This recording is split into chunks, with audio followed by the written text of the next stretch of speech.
Hello and welcome to How to Win the Lottery. Happy New Year 2022. This is Season 2, Episode 6, My Education by Susan Choi. I'm Joey Lewandowski. I am recording artist Snow, recorded the song Informer in the 90s, did a fake patois, have since been canceled for that fake patois, and now I'm here doing a podcast about literature. The fact that you, Snow, yeah, is our white was one of the greatest shocks of my musical life. When you were a kid, you thought that he was a Jamaican guy. Sounds like a Jamaican guy. It sounds authentic to the ears of a, what was I, 5 when that song came out? Bob, what is Snow about? What is My Education about? You don't want to I could do it, but pass the football back and forth for a while here? I wanted to ask you that question early because I don't know how to describe this book, and I didn't want you to ask me that question. Real simple. It's an infidelity drama. That's it. Okay. Next theme song. And then it's an infidelity drama, and then it loses its goddamn mind and forgets what it's about. Yeah. So I did not like this book, and I was struggling to figure out why I didn't like it. Yeah. And then I figured it out, and that was still when it was good. Or not bad. Okay. That was still in the first 2/3 of it. Yeah. And then, like you said, it goes off the rails in a way that I don't understand. Yeah, it forgets what it's about, yeah. And it jumps forward in time 14 or 15 years, and it just becomes a whole different thing. Informer, you know? Keep it up. Keep it going. I don't know what the words are. No, it's just like, sin negative stomi naka blam, or something like that. Something like that. But the reason I realized I didn't like this, the first 2/3 of it, which I think you could conventionally call the good part of the book, is because I feel like it captures a certain level of like Gen X ennui that I am too young. It's capturing an era that I don't connect to. It's like a restlessness and everything, and I feel like to a certain type of person they could really, because you said to me early on, is this too inside baseball as a grad school literature? And I said, no, like that's not an issue for me. But I feel like the listlessness and the like sleeping around and everything just feels like it's all the problems that Regina and all these characters have feel like they existed in a time before I came of age or whatever. And I'm just like, I don't know. Yeah, they exist at a time when also like it feels like you could get away with being a horny couple of teachers in a college town who notoriously seduce students, and it's like, wink wink, isn't this wild that this is happening at our school? It's not like a thing that people are getting run out of town on. Well, there's that movie. Have you seen the movie Professor Marston and the Wonder Women? Wonder Women, I think it's plural. No. But it's about the creation of the Wonder Woman character, I think. Yeah, I'm familiar with Professor Marston. But it's a man who is, I think it's Luke Evans of Fast and Furious fame. Which is that guy? He's Owen Shaw. He's the bad guy in 6. He's Statham's brother. Okay. Well, great. All right. But he is a teacher, and he teaches about inside baseball. I know. He's got a very generic English name, and his character's got a generic English name too. Yeah. So it's hard. But he is a teacher of, like, I think exclusively, like, young women, or maybe it's at a women's college or whatever, and his wife is, like, the TA. And I only seen the movie once in theaters. I really liked it, but I don't remember if it's, like, an ongoing thing or just, like, oh, yeah, but they seduce this young woman. It's just, like, it's this. It's just, like, it happened back in, like, the 50s and 60s, and apparently in the early 90s, too. Yeah, I mean, it's like, you know, the thing about teachers and students at a college level is that college students are technically adults, and they're like in a time of their life when they're, I guess, quote unquote, sexually experimenting, becoming more bold. Like, notoriously, it's like, you know, there's a joke that like you go to college and then you and you like, you know, have your first gay experiences and all of that stuff, and you're just like, you know, starting to sleep around a lot and things like that. And then like there's the inherent power dynamic between teachers and students that like asserts itself in a as far as fantasy is concerned, in a there's something Freudian about it, right? Mm-hmm. And like, so I think before like culturally we really got a rein on sort of hierarchical power structures and the predatory nature of those things. Yeah. They, it happened. It happened quite a bit. I mean, I know a number of people who have been in relationship with, like when I was in college, I knew a number of people who were in relationship with teachers. And that's how this book starts. That's how this book starts. Yeah. How does it start? Go ahead.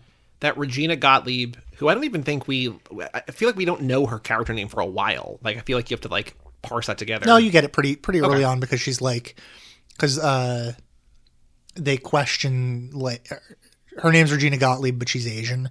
So they're just like, what's going on with you? Right. Dad Germanic. Yeah. Mother Asian. Mm-hmm. She's a grad student at a college.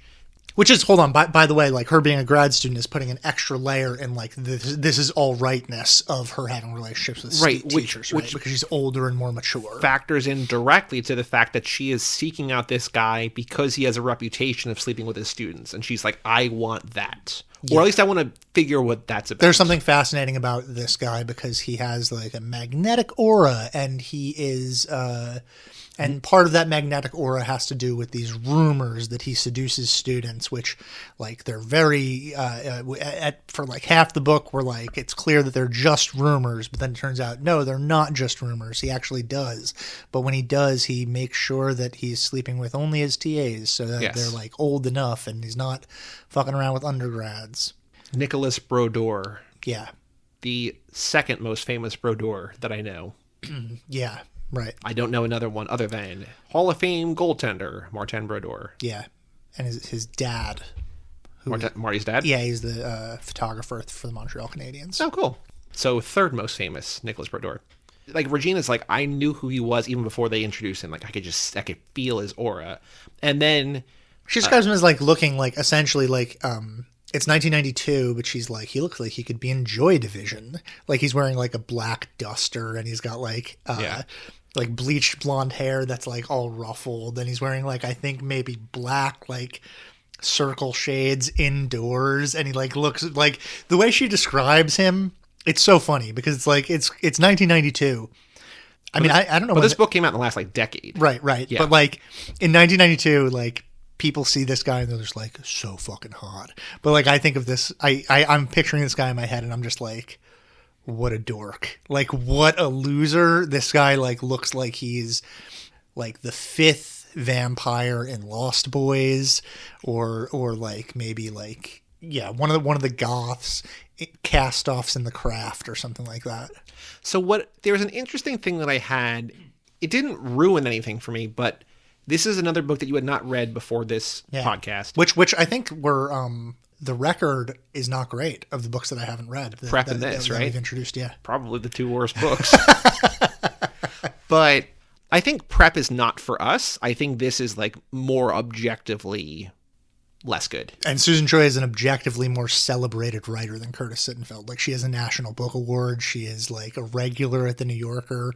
She is, I think, maybe a teacher at Yale or something like that. I was trying to figure out if I was alone. I'm just like, I can't connect. Like, after I finished the book and I looked on Goodreads, and the most popular, most liked review was a 2-star review, and then a 1-star review, and then a 5-star review. Yeah. And the first 2 reviews are just like, what do people love about this? Yeah, like, what's going on? So, but you had told me before, you're like, I haven't read this yet, but I think it's a lesbian drama. Which I think is partially what people like about it. Right. Right. I think it's like, this is our second book in a row that I would qualify as a horny book. Yeah. It's explicitly not that sexy, right? At times it is. Yeah. I think so. So, but I'm reading this book and it's like this young girl's like, this older dude, gimme. And I'm like, it's Bob about this right? And then like she sees Martha, like just this like beautiful, very pregnant woman, like standing outside the door. She's like, oh, who's that? I'm like, And then they have the dinner party.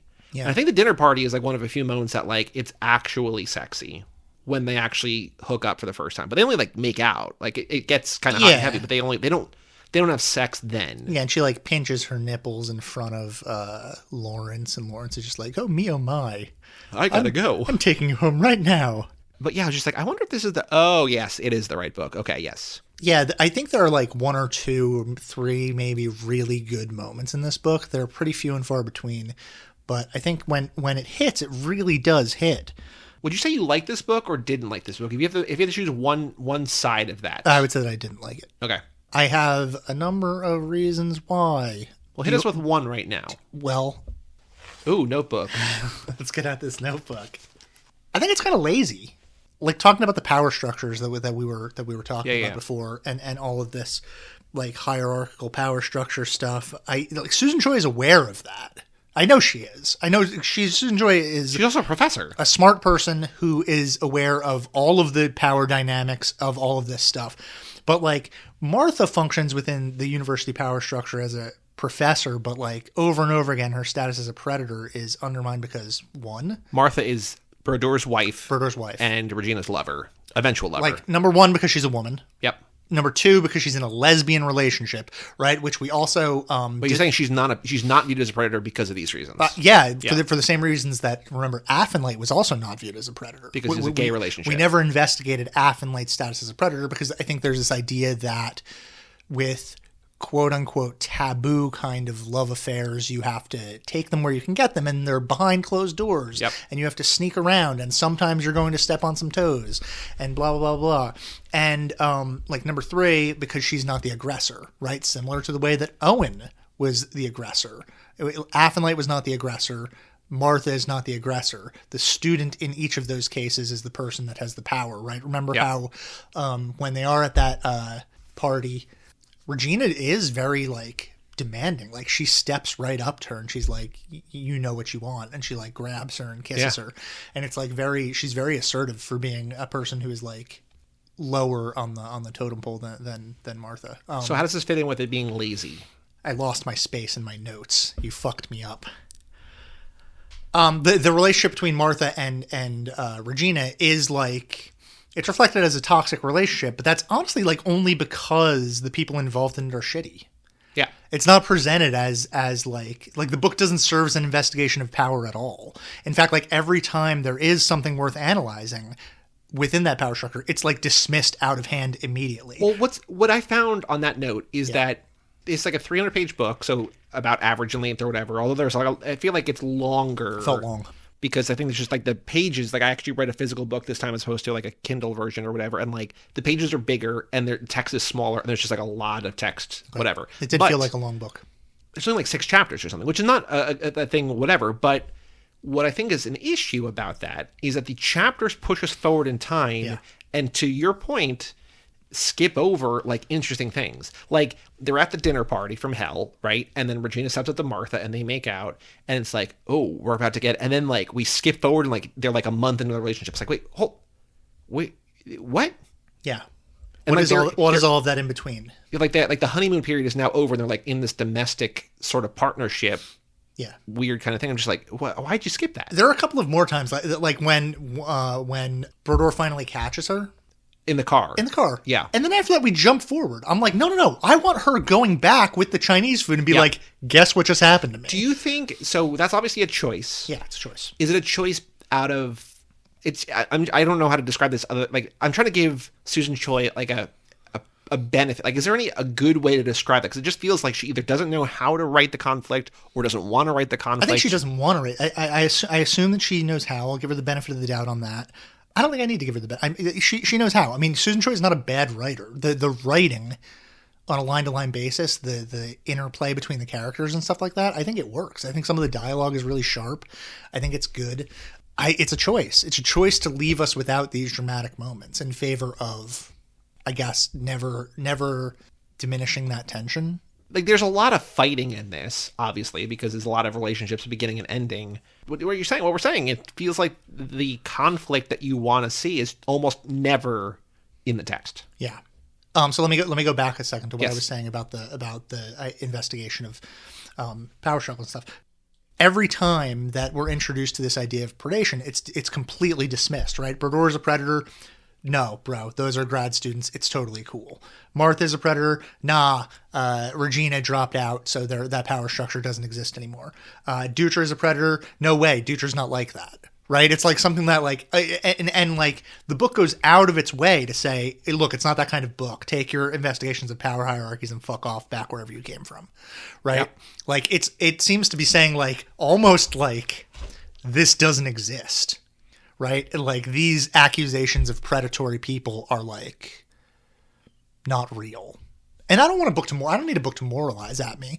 I don't need like I don't need the book to condemn Martha and Regina's relationship. I don't need the book to condemn Brodeur. I don't need the book to condemn Dutra. But like to do it over and over again and then over and over again be like, this is not something worth thinking about. This is not something worth investigating. Does feel like, I don't know, soft serve ice cream to me. Like, it's just like weak. Yeah. So that's the laziness. I think that's the laziness. And I don't, like, again, I don't need the book to moralize, but like, it feels like it's going out of its way to not investigate an interesting path. The book is more interesting if Dutra is a predator, frankly. The book is more interesting if Brodeur is a predator, and if they're just like, we need to investigate this, or if Regina's like, he's a predator, yeah, but fuck it, I still find him hot. Like, that is like more interesting. But like, the predatoriness of Brodeur is like dismissed fairly easily. Well, again, to that thing, so like Brodeur, like she thinks that she's stealing Martha from Brodeur, but the reason that Martha is attracted to her is because her marriage is falling apart, which we find out later when Regina finds out later. But there's no conflict there. It's just like, oh yeah, he's gone. She didn't tell you? I've been gone for a while. Right. Yeah, actually, like I think the Regina's misread of that situation is one of the more interesting aspects of the text, of Regina like continually thinking like that she's fucking up their marriage, or that Regina is the one that's and Martha just being like, no, these two things can both exist simultaneously and not have anything to do with one another. Because it's like that is a complicated idea. Well, I think that I agree with that. It's interesting because it's the young, inexperienced, full of love person just like, well, you're with me because you want to screw him over. It's like, no, and like Martha, maybe because we're not in her head, maybe because she's not articulating it well, or maybe because Regina just refused to accept it. It's just like, I'm not doing this thing with you because of him. Like they're connected, but it's not one become. If it weren't you, it would be somebody else, probably. Right. Yeah. Right. So that's an interesting thing, and I think your point is well taken about Regina being a young person who's like, you know, she has no peripheral vision really. Yeah. Right. It's all like the world is all right directly in front of her and is all about her. And everything bad that happens is the end of the world, and everything good that happens is like the best thing in the world. That there's no, it's just young and full of emotion. Yeah. Yeah. Whereas Martha's maybe 15 years older than her. Yeah, I think when the stuff that's happening in the text is happening in the first section, Martha is 34, and Regina's like 24, or 21. Yeah. Tell us about Dutra, because that's we haven't gotten into him yet. So another interesting thing about the way that we've done the podcast, and not the critical analytical part of the podcast, but in our Patreon bonus episodes at patreon.com/lotterypod, where we put out an episode in between each of these episodes, which are honestly more fun because they're dumber. They're way, way dumber. Ranking the characters by how much I like them has changed the way that I read these books. Because I'm like, I'm really thinking funny. As I'm like, okay, yeah. Because maybe aside from Dutra, though Dutra might fall into this, every character in this novel gets worse as it goes on. Like, I'm just like, oh, these characters are maybe a B tier or a C tier. And then, like, as it goes on, I'm just like, oh, I like these people less and less or whatever. But Dutra is Regina's, like, roommate that she doesn't really know. She needs a place to live. She finds this guy. They hook up just because they're ostensibly two attractive people living together, young, in college, experimenting, whatever. Yeah, he's charming. He's, like, in some ways a manic pixie dream boy. He's like in a lot of ways the most likable person in the book. In a lot of ways, the only person in the book that has like a remotely unique voice. And this is actually Meg's note, so I won't take credit for it. But Meg said that it's possible that the reason why he has a unique voice is because he's the only one that's not like a literature major. So like they're all speaking similarly because they all like occupy the same literary world of like highfalutin blah blah theory, etc. And then Dutra exists in like this pre-med major, you know, whatever. Yeah. There was a tweet that I saw that said Pete Davidson, Travis Barker, and Machine Gun Kelly are the manic pixie dream girl of men, the Chaos Goblin line cook. So if we want to call Dutra a Chaos Goblin line cook. But right. I saw a thing calling them manic pixie line cook. So yeah. In different ways, Brodeur and Regina and Martha are all admirable and cool and like, yeah, I want to hang out with them, and then also just like totally insufferable. I don't want to hang out with any of them. I know. But like there are moments where you're like, oh yeah, cool. Like it could be like a very erudite, like smart party. And you're like, oh no, this sucks. Mm-hmm. I don't want to be here. Mm-hmm. I don't want to read about it. I don't want to be there either, right? Yeah, but Dutra is cool because he's like, you know, I have notes about Dutra too, which is that like he exists as a kind of fantasy male in a like non-sexual even though like there is sex, but he's like, you know, non-threatening while being dark. Like they use suicide as a prop later on. Like there's like the chance he might kill himself. He's hyper competent while still being a drug user / pool player. So he like exists in this place where he's like someone who's like a world renowned surgeon, but also he like smokes pot and used to be a heroin addict. So he's like, you know, got a foot on both sides of the train tracks. He exists exclusively to be cool, to make quips, to like know shit about Fish. Fish being like not the band. Yeah, not the band. That would make him not cool. It depends on who you ask. I would agree. But his function is ostensibly as an outside character until the book fucking decides that it doesn't want to end. And like every other character is so unlikable, but we can't just like kill them all with anthrax or something. So we shift into the book being about Dutra.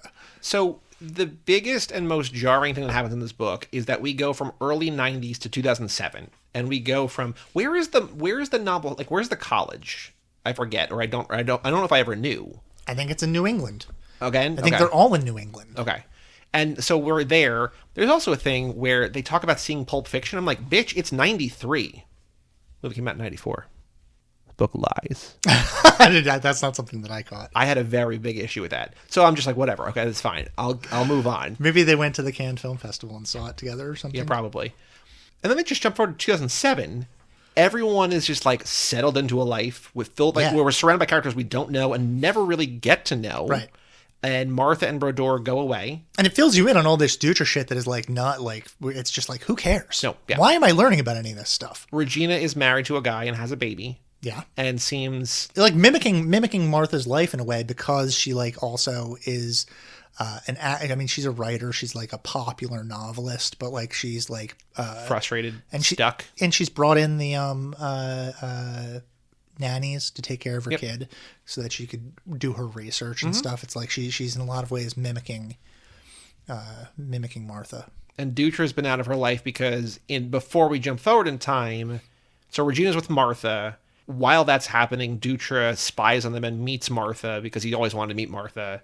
And then he falls in love with Martha. He falls in love with Martha. They sleep together, and it ruins everything for everybody.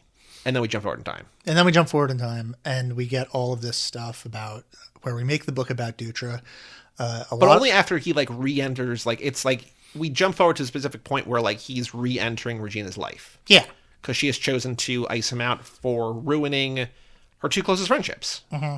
Her struggling love life with Martha, but also like her best friend in Dutra, and like them falling in love and sleeping together. Let's chill on saying that they fall in love, because that's a big beef of mine that we can talk about in a minute. But Dutra I think falls in love with her. Yeah, there's no evidence of that. Like they just say he does. It's like he's in love with Martha as like a third act plot device so that like we can have an ending to the book. Yeah. That's like, there's no evidence throughout the beginning 2/3 of the book that he gives a shit about Martha at all, other than like that he does sleep with her. It feels like they maybe just like got drunk and slept together, right? But like making him fall in love with her is like absurd, because it kills his cool by making him fall in love. Because there's zero evidence that he is in love with Martha until we need him to be. At which point, like his sole flaw, like before then, is his betrayal. So like we're forgiving that betrayal because now it's not really a betrayal if he was in love, you know? Because it's like part of like love is like this almost deterministic force. Like you're not going to not sleep with someone if you're in love with them just because it's a betrayal of someone else, because otherwise Martha would have been betraying Brodeur, and we don't hate Martha for betraying Brodeur, do we? So like over and over again, like... Well, because we don't like Brodeur. Yeah, right. Because why don't we like Brodeur, though? Because I don't think we get a chance to know him. We don't like anybody. Why do any of these people love any of them? Like, why are any of them in love with any of them? I think Regina loves Martha because she's the forbidden fruit for a few different reasons. But that's just like hot. That's not that. I get the sense that like they're in a world where there's like 40 people, and they just don't have choices. And it's just like, if it's not Martha, it's nobody, because like there's nobody else out in the world. And not like a nobody gets me, but there's literally nobody else. And like I don't know if that's just me reading into it. I just felt like that she's like, it's Martha. It's just like there's nobody else. Well, I guess it is like a small college town. And she's not going to date students. They're surrounded by students all day. You mean Martha? Everybody. Before Regina quits, she's TAing, and it's just like, it's her and Lawrence and Brodeur and Martha, and then just kids. And Dutra, who she's fucking before she starts fucking Martha. So, like...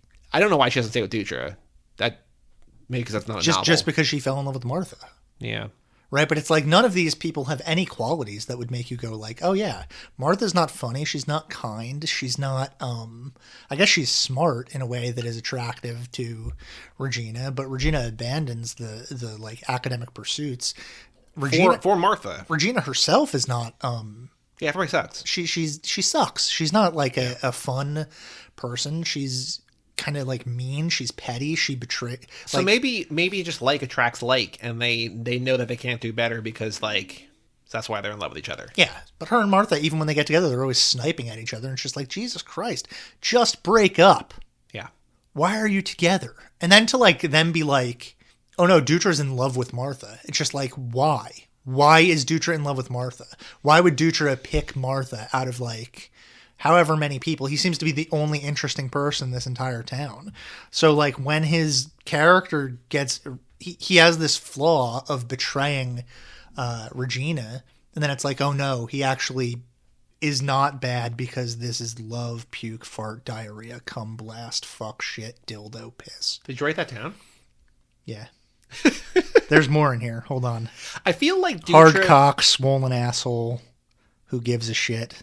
I wrote a lot of things down. I feel like Dutra is both, like the reason that he falls in love with Martha is because I got the sense that he is both, he's like an extroverted introvert. I feel like he would rather just sit at home and smoke weed all the time, but also when he goes out, he's the life of the party, but he doesn't want to go out. And I feel like he just falls in love with Martha because he's not in love with Regina because they try their thing and he like respects that boundary or whatever. And then he's just suddenly around this older woman all the time, just like, yeah, okay. Well, like, it's a proximity crush. Okay, so this makes sense to me. It makes sense to me if he is sleeping with Martha out of vengeance because Regina rejects him. Because I don't think we get that, though. No, that's not what's happening. Because there's no emotions that strong here. But you do get the sense that he really does love Regina in multiple ways, especially once we get to 2007. It does seem like he makes a bunch of efforts to keep her in his life. Well, there's the conversation at the end between Regina and, what's her name, Alice? Yeah. Where Alice is like... Alicia. Where Alicia's like, there's three different things. There's like love, intimacy, and friendship, or something like, or sex, intimacy, and friendship, or something like that. And like, he doesn't do all three with anybody. He might not even do two with one person. He's just like, you have friendship. Like, that's what he does. So like, I don't know if that is earned. I don't know if that's this character's like experience, because she's also been like the victim of this comes out of nowhere, where she was like a victim of like sexual assault by her stepfather or whatever, right? And then she becomes a lesbian. It's just like, where is this all coming from? So I don't know if this is this character who we like don't need to know, just assigning values to Dutra after the fact. But it feels like if we're taking that as true, it's very much like, all this shit that like we didn't illuminate throughout the text through like making his qualities apparent through action and through dialogue and through like cleverly displayed exposition. I'm just going to list a bunch of qualities that he has that there's no evidence of him having. This is like, us talking about in prep, and you like, I don't like when the characters come back and just say things at the end. Like, this is like, not even characters coming back, it's just like, hey, here's a new character. Like, she just pops her head in the window and she's like, by the way, Dutra had an abusive father. She has this thing. So if we're taking this for gospel, that Dutra, through any number of life events that maybe include Regina or happen before Regina, chooses either to be friends with somebody, to be close with somebody, which apparently is different, or to have sex with somebody, and that's all he does with a person, then he can't be in love with Regina. He's just friends with Regina. So like, that doesn't even make sense.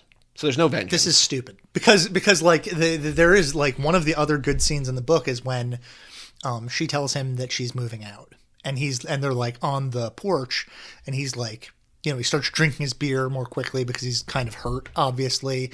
And he's like giving her advice on how to find a good apartment and all of these things. And it's like that's Susan Choi, I think, does a really good job of displaying how hurt Dutra is by her leaving, because you do get the sense that he feels about her the way that he doesn't feel about other people. So if you push that a little further, and if he's in love with Regina, when he sleeps with Martha, it's a self-destructive / creative act of hurting Martha and hurting Regina, both of them at the same time, for hurting him. And then your third act would be him repairing those relationships, knowing that he destroyed them. And then you have a redemptive arc, and you can have all of these people working together to create something. But that doesn't exist in this book. No, because the third act is filled with characters we don't know, don't care about. The whole point of the third act is like, here's a bunch of people, like, let's go back to what we were doing in the first 2/3, but like without any of the connective tissue. No, they're sheep farmers now. Oh, Brodeur wrote a popular book on Shakespeare and Eros, which is a bestseller. Fuck off. Joaquin has a really shitty blog. Yeah. That everybody loves. That everybody loves. It's the world's most popular sheep blog. I have a son named Lion. Yep. Lion? I call him Kitten. I call him Kitten. Like, it's funny, like, how Joachim is, like, not the kid's name. It's like Joachim or something. Well, they call him Joachim, like they're English and dumb, and they have the nanny who's like Lucia, who's Hispanic, and she pronounces the Joaquim like the proper way, and Regina's just like, I don't know what this kid's name is, because like, everybody says it different.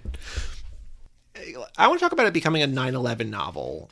Go ahead. I don't have anything to say about that. Because there's a passage where it just doesn't. We skip through 9/11. We're like after the fact. Although we like flash back to 9/11 and like getting. I'm just like, why? They should have had Dutra like be like the let's roll guy. Like just retcon that to make Dutra the guy on United 93. That's like, we gotta stop these terrorists. It had to be one story or the other. All of us who had been there had chosen. Disaffection for New York ratified by the awful events, or love for New York ratified differently by the awful events. I'd made the second choice, and so my life. Years of non-committal cohabitation, of narcissistic foot-dragging, of self-righteous anti-marriage and child-rearing screeds, and most stubbornly obstructive and thoroughly secret, of shameful bereavement for Martha. She's like, hey, 9/11, I'm thinking about Martha. Whatever. Had come to an overnight end. Reader. Everybody makes 9/11 about themselves, by the way. Then addresses us and says, reader, I grew up, I married Matthew. This made me so angry. I'm just like, why is this happening now? Well, lit inside baseball. Reader, comma, I married him is like a really, really famous bit from Jane Eyre. So like anytime there's like reader, like out of nowhere, it's like a throwback to Jane Eyre. So it's like the Wilhelm scream of literature. Kind of, yeah. There's also a thing later where she's like, me and Joaquin became friends such in a way that I capitalized friend. And I'm just like, I don't know what that means. We're existing in a narrative now. This isn't life. Like, this is, hate it. I saucily threw out my birth control pills. It was a trading of the murky infinite for the well-lit and limited, and I would never regret it. But extravagance of action on the part of others, the assertion that plot twists remained possible, now excited me in mild scorn, the reverse side of envy. I would have felt this even if it weren't Martha, but given that it was, I felt it all the worse. And it's just like, okay, so you're ascribing all this meaning because of 9/11, which sure, yeah, whatever. But like we skip past it and then we go back to it just when it's convenient. And again, it's like, hey, my life was defined by 9/11. Weren't we all? Let's talk about Martha. Why? What? Especially because it's not a New York book until that point at all. No. There's like no. And it's also not a New York book in any other way that matters. Like there's nothing New York about it other than like, hey guys, we lived through 9/11.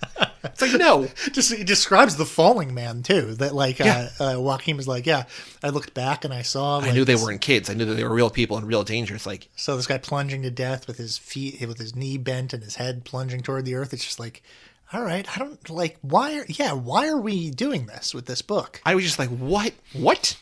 Because we might have talked about it on here or maybe somewhere else, but 9/11, I was 13 and I was in 8th grade. Yeah. And my middle school made the decision to not tell us. That's awesome. Baller move. All day long, because, we're like an hour from New York. All day long, kids' parents are coming to take them out of school. And we're like, what the fuck fuck is going on? And teachers are like, there's like substitutes that are like going to classrooms so that the teacher, the actual teacher of the classroom, can go to the library where they've like papered shut the windows and have the news on in the library so teachers can keep up to date. But we don't know what's going on. And everyone is rattled. And we're just like, but like, it must not be a big deal, because like, if it was a big deal, like they would tell us, but like something's crazy happening or whatever. And then they find themselves at the end of the day. But like my perception of 9/11 is just like so warped and skewed because I was so close to it. Yeah. And then I was kept in the dark for 8 hours, and I just got home, and like because of that, I was like, so like, can we still go to the mall tonight? My parents were like, no. Like, what? I thought you were gonna say I got home and I was like, what's up with Martha?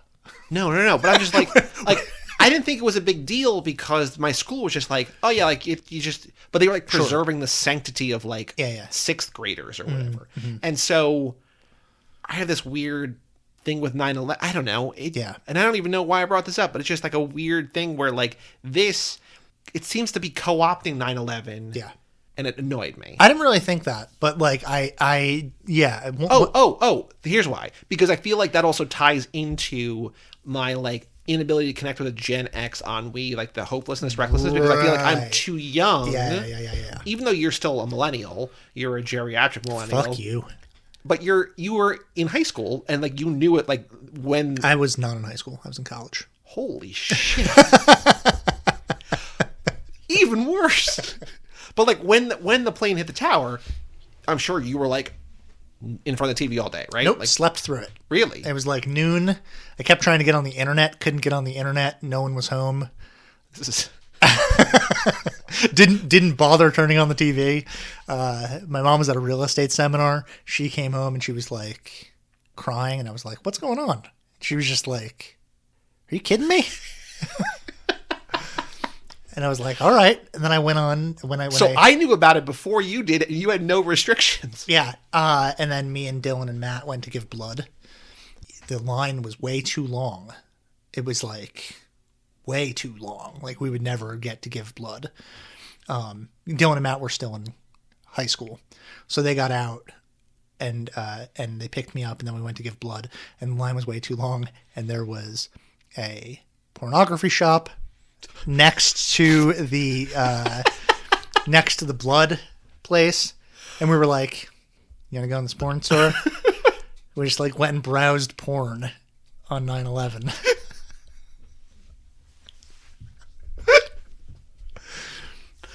So okay, yeah. So that's why I can't connect to the book. But I feel like I'm in the wrong. In a lot of different ways, just in the wrong demo for this. Like, I'm close, and that's what I think was frustrating, because, like, if I was way far away, like we were talking about, like, with prep and stuff, right? It's like, we're so not the demo that we can kind of envision it. Like, it's not like we're kind of, like, this is like, I'm like a half a dial turn away in, like, 3 or 4 different ways. Yeah. And none of it is connecting with me, and, like, I feel like it should, and it's just not. And then to have the 9/11 thing amplify the stuff I was feeling earlier, and then also feel like it's co-opting New York's. I don't know. Even though I think she teaches Princeton, I think she's like local. I think Susan Choi's like from around here. So I'm not like saying she's like stealing valor of 9/11, but it just feels like, why is this in this novel? Yeah. Why has this become I mean, I understand why in a real thing, but like, why does this become the defining characteristic trait in Regina's life in this particular story? You know, we have questions. Susan Choi, hit us up, lotterypod@cageclub.me. Yep. I was thinking about, should I tag authors on Twitter when we don't like their book? No, don't do it. Yeah, I'm not going to. Not cool. Yeah, it's just like, let's just be chill about it. Yeah. Yeah, I don't need to alert Susan Choi that I didn't enjoy her work. I mean, if she Googles her name and finds it, then that's her. That's fine. Her. That's fine. Again, I'm not like, I don't know. Like, this book is not for me, but it like that doesn't mean that Susan Choi is a bad person or something like that. No. So it's, whatever. There's my favorite line in this is from the dinner party. Yeah. Hearing Lawrence's voice was like stumbling while strolling along in a dream. I jerked with alarm and lost hold of Martha, who stepped quickly away, yet I felt when I turned my eyes toward her, I gained her to a greater degree, which I like already. But then here we go. She stood crimson-faced and extensively rumpled, as if she'd been rousted from bed, and my guts avalanched within me, and I knew I adored her. And Pretty good. That's beautiful. Yeah. Love that. And then I think that might be end of chapter, possibly, and then we're like, month in a relationship. I'm like, no, I want the puppy love. I want that. I want more of that. Even though I feel like Regina does have that for a while. No. They're not. They don't go into a month into the relationship. Like after that, for a significant while, it's Regina pursuing her, like calling her on the phone and showing up at her house, and she like gets her to come meet her at the coffee house. Walking there in the middle of the night on like a cold winter night, like in a t-shirt. And, and Martha's like, "What are you doing?" Right. He's upstairs. Yeah. Like that part is interesting to me because then that is playing on the taboo of it, on the like this tension of like everything is fucked. Because like the part that I like the best is when Brodeur discovers her, when she's like at the Chinese restaurant and she gets out of the car and he's right there. Because that's like the only part in the book where I'm like, oh, like this something is about to happen. But then nothing really happens. No. Like he's basically just like, you hurt me and come back to my house and we'll talk it out a little bit. And then we jump forward in time to when like they've already split up, or they had already split up at that point. Their whole thing is that they both sort of travel for work and they have all these friends in different cities and they'll have like this like basically Airbnb before it's Airbnb and they let each other stay and whatever. And so he's away for a month, but we don't know that Martha's like, hey, extend that canoe trip or whatever by 3 weeks because, like, I don't want you here anymore. Yeah. We don't know that. It's just like, oh, he's gone for a month. It's like, oh, okay. But he's, like, been in town for 3 weeks. Yeah, and he just runs into her at the thing. And it's, like, that part, I think, is pretty good. And then Brodeur, she ends up having a relationship with Brodeur, where after she and Martha break up because of Dutra, she and Brodeur have a sexual relationship. I think is rightly made fun of by the characters in at the party, right? Yeah. Because there's like a dumpy kind of like warehouse. Yeah. Where like sad men go. Yeah. It's like, you know, the Hollywood complex, but like for divorced dads. Yeah. She goes from one party to next door where he lives. And as she's passing, these people are like, oh, is that like a work study program? We can sleep with both of them? Like, I want that job or whatever. Yeah. Because everyone at this school is bisexual. Uh-huh. Yeah. It does feel like both Brodeur and Martha are hot, or at least hot in a small, like big fish in a small pond, both attractive for rock star or whatever. Yeah, and they're, because they're popular young people in the humanities program at a school that's like, you get the sense that it's a school like Bennington or something like that. Sure. There's one other part that I liked in this book, going back, when Regina realizes that when she goes over to Martha's house and when she sleeps over and they have sex, that she's been in the guest room. Mm-hmm. I feel like that's funny. That's a nice gut punch. Yeah. We're just like, oh, I thought this was like a real thing. Yeah, like, no, you are not worthy of the bedroom. And then that's never addressed. Yeah, it's also really funny how she leaves her up there and she's like, don't come down. And then she's just like abandons her and leaves her like stuck in the room for a while. And then like almost immediately Regina's just like, well, like how long do you want me to wait? She's like, I don't know, till I tell you to come down? Yeah. There's one book in here. Read the one book. What book was it? I don't remember. She's a book on the floor. Let's talk about the very end of the book. Yeah. Right. Regina, sushi date. Yeah. Even before then, because Regina, like, she goes to visit Martha and Regina's husband knows that Regina is going to cheat on him. And he's just like, I guess, go ahead. I hope you come back. No, he doesn't say that. But like, that's his like. She's like, love you, I'll see you soon. He just goes, I'll love you. And like, it's like, because that's the only part of it he knew that he could say for sure. Yeah. So it's like he doesn't even know that she's coming back. Although it feels like they're in a loveless marriage. Like they love each other, but it's just like there's no spark there anymore. Right. But this poor guy. I mean, so he's got a kid named after an animal. Yeah, it's weird. Shitty wife. Yeah. Struggling to write this book. I don't know. Like, well, so hold on. So Dutra shows back up, and Dutra's like, "Guess what? I got married." Yeah. And I almost died because I ate a lobster, and it's like, who fucking cares? Why are we talking about this bullshit? Apparently lobsters they can feel things. Did you hear that? They're aware of pain. There's a whole thing that came out today. What do you mean a whole thing that came out today? This is a very, very popular essay by David Foster Wallace called Consider the Lobster. I know, but there's a new study that came out today that a lot of crustaceans have more pain receptors than we originally thought. Which is the fucking entire point of that essay. I understand. Somebody linked to it. Okay. I know. I've not read it. But, okay. So he's like, guess what? I got married. We're like, okay. And he brings her over, and then they immediately get divorced. And it's like, okay. But then Dutra's back in Regina's life. Like, that's all that did. Yeah. And then he's just like, well, I got Me Too, sort of. I can't do this anymore. I'm going west. And it's like, what? Okay. And he just leaves. Like, he shows up in the novel and then leaves the novel. Gives her a $10,000 check. Yep. and also Alicia money as well. His almost former wife, even though they love each other like siblings, and she's the one we mentioned before who had been abused by her dad and is now a lesbian. So fucking convoluted. Because there's only like 8 characters, and like they all intertwine in ways. It's like, how do you know each other? So anyway, Regina's actions at the end of the text, like not even cheating on her husband, which of course is whatever, because like she loves Martha in a way that she doesn't love her husband. So it's like, again, not a flaw. She's doing it out of love. Okay. But to like put that switcheroo shit at the Chinese restaurant with Martha and Dutra, like, no way, man. No fucking way. Would you tolerate that? I would not tolerate that. If I was who? If you were Dutra. No. Or if you were Martha, for that matter. Martha may be a little more than Dutra. The only person who seems like he should be into it is Joaquin, who's just like, this is great blog content. Yeah, right, yeah. The sheep blog is going to be a little hotter tonight. The grand visitation, or whatever he called it, right? Because here's what happens, dear listener, if you have not read this book, which I would suggest don't read this book. She's like, Dutra, you were telling me about the sushi place. Let's meet up for sushi. He's like, cool. In San Francisco. She flies out there. Yes. And then she's like, oh, hey, by the way, Martha's here. I'm not telling Dutra this. I'm going to go sleep with Martha. I'm also going to meet her son, Joaquin. Oh, by the way, Dutra, it's going to be reservation for 4, and Martha's coming. We learn, she never tells Dutra that. Right. We learn somewhere through this way, maybe through Alicia, that actually Dutra has been carrying a torch for Martha this entire time. Regina is like, her good act is like to reunite them together. I think we learned that from Alicia, right? Yeah. So her good act is to reunite them together. And like, if I were Dutra, I would tell Regina to go fuck herself. Well, it seems like he wants to, because she's supposed to meet him there. And then she's like, yeah, Martha, you just go ahead. I'm running a little bit late. I'm in traffic with your son. Yeah.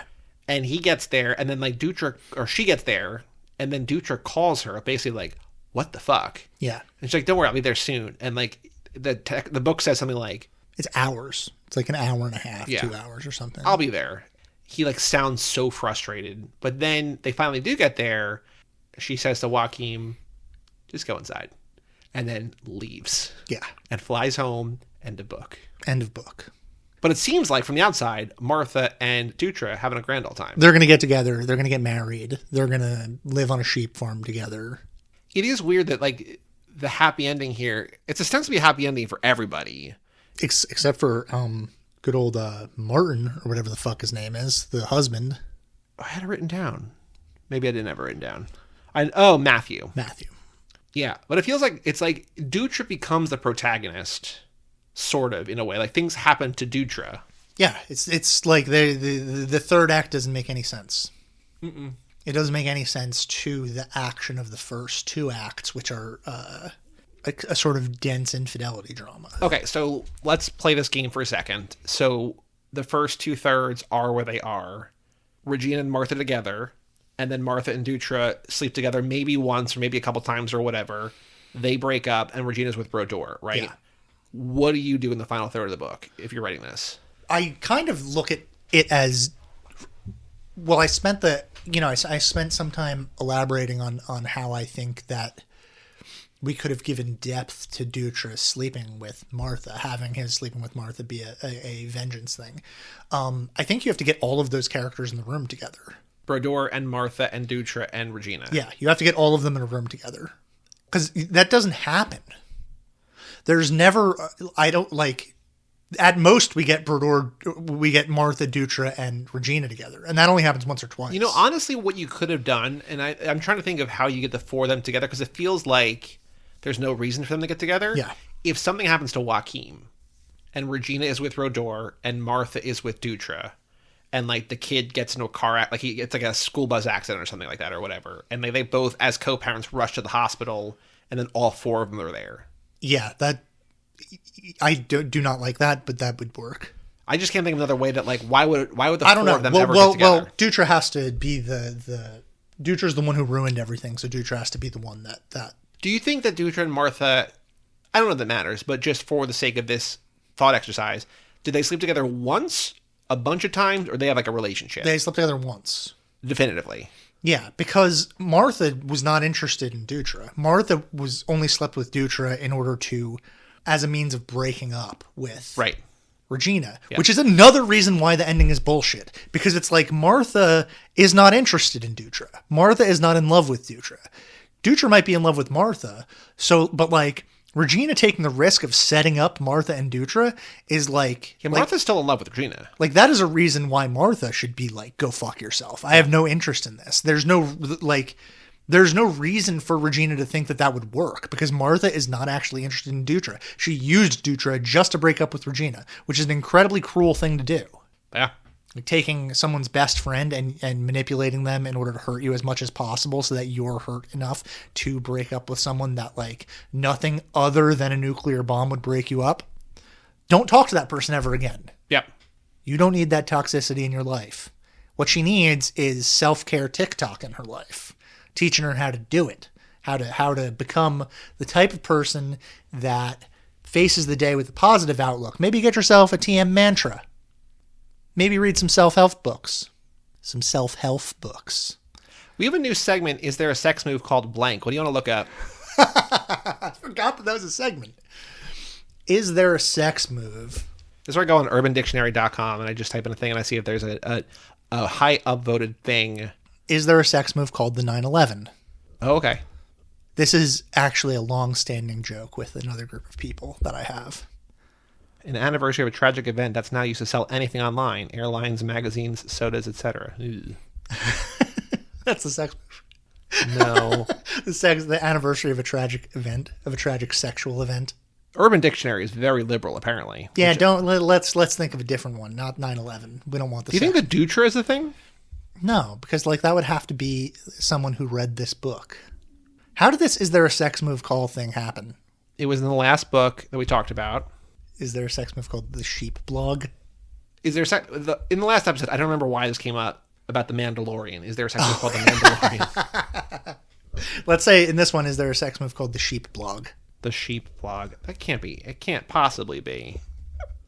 The sheep blocker is an asshole that will cock block you for anything, even sheep. Oh yeah, all right, whatever. That's okay. A sheep boy. Because that's Joaquin. All right. A male who supplies a non-sexual masculine service to females for money. I don't know if I like this segment. This was your idea, man. We won't do it anymore. All right, casting, before we do the email. I have good casting. Yeah, go ahead. You go and then I'll go. The one that I feel is definitive, although we cast him in everything, but it works perfectly, Dutra, is Adam Driver. Sure. Very similar to his character in Girls, caveman, sexual, smart, articulate. Yep. Moves his body in an interesting way. Because I told you that casting before I think you'd even read, or maybe you were like 30 pages in, but you were very early. Did you picture him as Adam Driver, or did you picture somebody else? No, Adam Driver, he's very, very similar to his character in Girls. Yeah. Like, they're very similar. Manic Pixie line cook. Yeah. Have you guys been hearing my stomach growl for the entire... I do. Is that registering on the mic? I don't know. Okay. Who would you have for Regina? Vanessa Hudgens. Oh. Yeah. Interesting. Still can play her early 20s.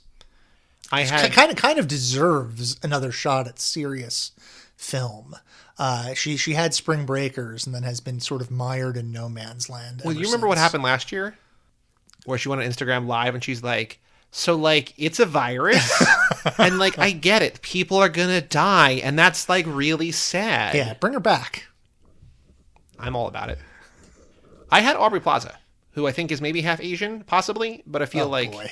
I know you not like her? No, she's fine. Also, then by the end, I'll say this for the later. I kind of recast her, the Asian thing or whatever, but yeah, okay. Who's Jeffrey Brodeur? Tom Hiddleston. Ooh, okay. Austere, perverted, hot, but in an academic way. Guy Pearce.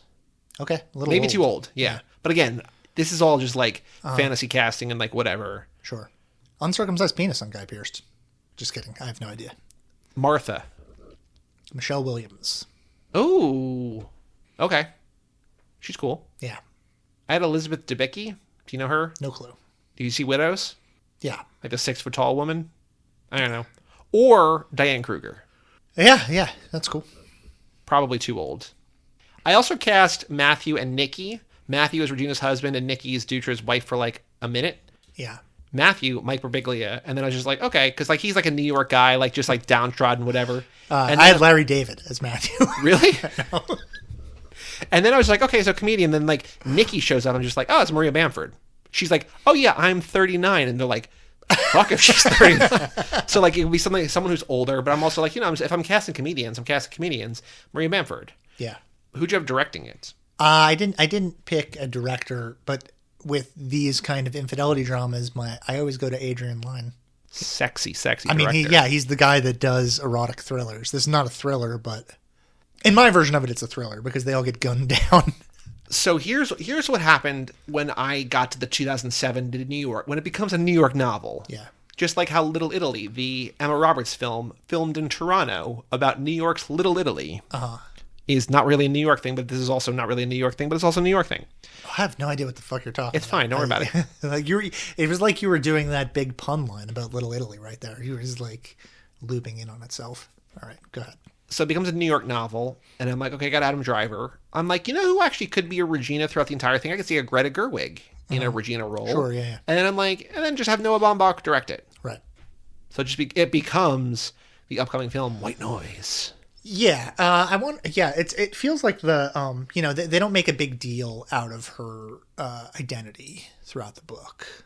Identity in what way? Regina's they don't make a big deal out of her Asianness. I think it's mentioned once and then sort of tossed off. It feels like, because they say Gottlieb. Yeah. They're like, oh, it's Germanic, but you don't look that either. Like she's also sometimes called Virginia. I think Douche just calls her that. That happens twice. He calls her Ginny right. as a short for Regina, and then I think he just transforms. It feels like just like a pet name. Right. Like how you have like a cat or dog that has like a nickname that then the nickname becomes a different nickname. It's just like, well, how's that? It doesn't relate to the original thing. Yeah. It's just like, I think Regina becomes Ginny becomes Virginia. Do you think this could be a good movie? Would it be a better movie than the book? I think it would be a much better movie than the book. Especially if you cut out the third act and just fucking like sawed it off like how Bugs Bunny saws Florida off and lets it drift off into the ocean. America's droopy dick. I don't know how you you have it. There's no ending if you do that, but there's no ending anyway. I think you could also adapt the last third into the novel, into the movie, and I think it would be better. Yeah, because I feel like you would have to simplify things because there's just like all of a sudden just like chaos. Like the first 2/3 of the book are like 4 characters. Or 5 characters maybe, because you also have like Lucia kind of a little bit, but it's just like. It's the main 4, right? And then a couple of side characters. And then all of a sudden it's just like, here's 6 new characters and none of them matter. What if Ari Aster made it into a horror movie? Like, who made Krisha? Did you see that movie, Krisha? No. Krisha? It's an A24 movie. Trey Edward Schultz. Never heard of him. He did It Comes at Night. And It Comes at Night. I know Charles Schultz, who did Peanuts. He also did Waves. Didn't that movie suck? I didn't like it. Yeah. Anything else you want to say about this book before we read the email? No, let's do. I assume we're not doing we're here too late to do judge a book by its cover again. We have an email address, lotterypod@cageclub.me. Who do you want to email? Susan Choi. Susan Choi, email us, Susan. Let's get together. Let's hash this out. You're a New Jersey girl, I think. I think she teaches at Princeton. Beats me. Susan Choi is the author of 3 novels: The Foreign Student, winner of the Asian American Literary Award, American Woman, a finalist at the Pulitzer Prize, and a person of interest, a finalist for the Penn Faulkner Award, a recipient. Blah, blah, blah. She teaches at Princeton and lives in Brooklyn with her husband and sons. That's a fucking commute. Yeah, why would you do that? I mean, I guess I get it. She probably doesn't actually commute. She probably teaches 1 day a week or something. But email us, lottery@cageclub.me. We have an email from Egg, Meg's reaction to my education.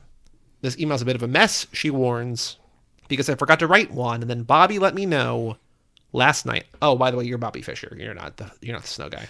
Inform. Let me know last night you were recording today. Overall, I did not like this book, and I can't see myself recommending it to people to read for fun. However, I am curious to hear about whether you guys liked it, because I could also see this book being one I appreciate to a certain extent after hearing other opinions on it. Nope. Probably not. I don't think we talked you into liking it. So that's something that I think this podcast, again, that's kind of the point of the podcast, or what we do, and that's what all the movie podcasts is, just like to sort of better understand things. I've liked some books more, I've liked some books less after we do these things. This I'm just like, nope, still don't like it. Yeah. So there's another book that I listened to as an audiobook. The reader was pretty good and had a different voice for each character. Her voice for Regina was pretty whiny, though, and definitely made me have less sympathy for her when she was trying to pine after Martha. Oh, Martha, come on, Martha. Let me eat your pussy, Martha. Also, multiple uses of the hard C in this one, too. Yeah, well, you're allowed to. I feel like lesbians are allowed to say that more than anyone else. I don't know why. She's married to a man. Okay. Well, the characters in the book are in a lesbian relationship. It's true. This is a very hot take from Egg. I found the 2007 part to be more compelling because I was interested in the stories around Regina as opposed to only containing the thoughts that were in her head. Well, okay. So I obviously disagree with Meg, but like I can appreciate that point of view because Regina is an unlikable character. So if we like go outside of Regina to learn about Dutra, who I think I've said is the only character in the book that I find compelling at all. Yeah. And like that makes sense to me. Like if you took the part 3 and made it its own little novella, I might like that better. The ending was so disappointing to me. By the end of Martha and Regina's relationship, Martha was totally and completely the villain. I don't think that's the case. I think Regina's the villain. Wait, no, in their I think it depends on what the old egg over there means. Let me finish the paragraph. All right. She had the gall to be offended that no one wanted to hang out with her after cheating on her girlfriend with her girlfriend's best friend. Oh, there is a good line. She's like, oh yeah, that's right. The bitch drinks alone, which I thought that was like, you looking for sympathy from the reader or from Regina? Like you just slept with Dutra. Yeah. What do you? Yeah. For Regina to not have learned her lesson and cheat on her reliable husband felt so icky. And then, are we supposed to be proud of Regina for giving Martha to Dutra? The whole thing was just weird. Martha didn't even want Dutra. This is a problem. Yeah.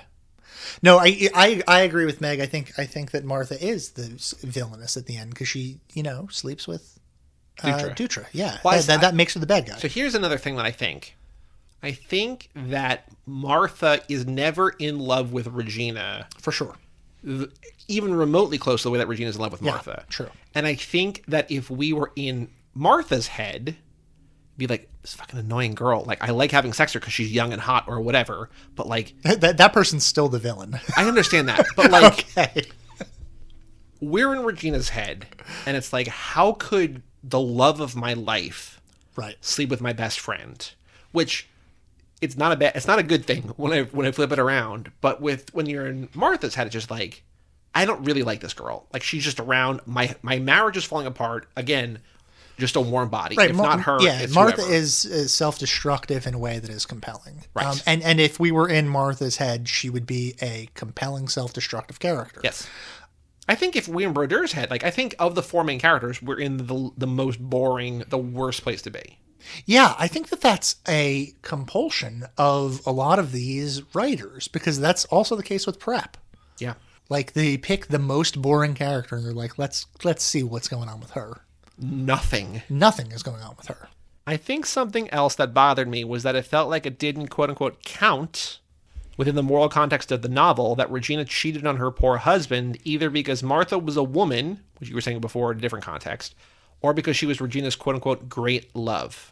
We don't see any consequences, just Regina riding off into the sunset after setting the two up. Her lip was split by Martha. There are going to be questions. It just felt like Regina's education, quote-unquote education, was learning to be an adult, and then she didn't really learn anything.